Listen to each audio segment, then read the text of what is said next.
realistlikud tähtajad, see on ka muuseas üks põhjus, miks inimesed väga sageli lahkuvad töölt, et seatakse neile ebarealistlikke tähtaegu ja see tekitab omakorda stressi. Ehk siis ma ei taha seda öelda praegu, et tähtaeg ei ole oluline, ülioluline on panna tähtaeg, aga ärge olge siis enese suhtes vähemalt enda eesmärkide seadmisel nagu ülikriitilised, et näed, nüüd mul ei tulnudki see välja, nüüd järelikult ma olen mingi jobu, et ma ei suutnud selleks ajaks ära teha. Ei, aga need tähtajad peavad olema realistlikud ja arvestama seda, et ka inimese elu tahab elamist vahepeal.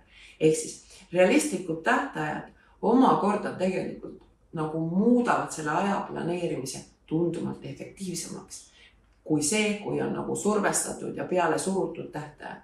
Ja siinkohal ma tahaks kindlasti öelda seda, kui te näiteks näete tööl, et teile ei mahu need asjad kuidagi moodi sellesse tähtaega, siis tuleb sellest rääkida. Mitte võtta vastu nagu rahulikult kõik, mis peale surutakse ja siis olla kogu aeg nii-öelda läbipõlemise ääre peal, sellepärast, et realism on teine kui see, mida te olete vastu võtnud. Ehk siis hinnake oma aega kalkuleeritult.